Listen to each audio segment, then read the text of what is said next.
আসসালামু আলাইকুম। সপ্তম শ্রেণীর জীবন জীবিকা টিউটোরিয়ালে তোমাদেরকে স্বাগতম। এই ভিডিওতে আমরা পেশার রূপ বদল এই অধ্যায়ের পেশাজীবীদের সাথে প্যানেল আলোচনা এই টপিকের ওপর তোমাদের যে ছকটি দেওয়া আছে 2.2 পরিবর্তনের সাথে খাপ খাওয়ানোর জন্য প্রয়োজনীয় দক্ষতা ও প্রস্তুতি, এই ছকটি আমরা পূরণ করব।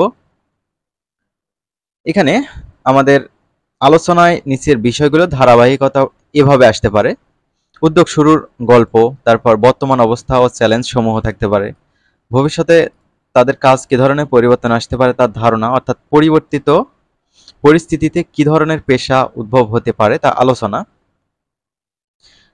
এই পরিবর্তনের সাথে খাপ খাওয়ানোর জন্য কি কি দক্ষতা প্রয়োজন হতে পারে তা আলোচনা, নতুন পরিস্থিতিতে কাজের দক্ষতা কিভাবে অর্জন করা যেতে পারে তা নিয়ে আলোচনা, শিক্ষার্থী হিসেবে এখন থেকেই পরিবর্তনের সাথে খাপ খাওয়ানোর জন্য কি ধরনের প্রস্তুতি নিতে হবে তা আলোচনা।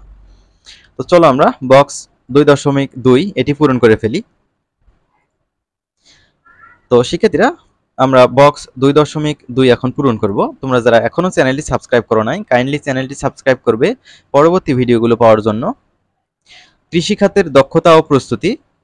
কৃষিখাতের পূর্বের তুলনায় বর্তমানে যে পরিবর্তন লক্ষ্য করা যায় তা চিহ্নিত করা, আধুনিক যন্ত্রপাতি ডিজিটাল পদ্ধতিতে চালানোর দক্ষতা অর্জন করা, প্রযুক্তি নির্ভর ফসল ফলানোর জন্য প্রয়োজনীয় প্রশিক্ষণ নেওয়া।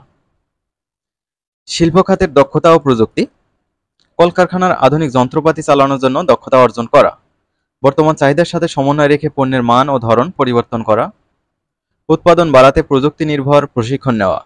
সর্বশেষ, সেবা খাতের দক্ষতা ও প্রস্তুতি।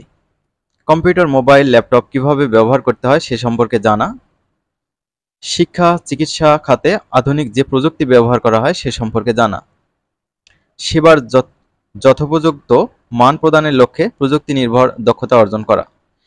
এই হচ্ছে ছক 2.2 পূরণ। আশা করছি বুঝতে পেরেছ। আমরা পরবর্তী ভিডিওতে পরবর্তীতে যে কাজগুলো রয়েছে সেগুলো নিয়ে হাজির হব। শিক্ষার্থীরা ভালো থাকবে। আল্লাহ হাফেজ।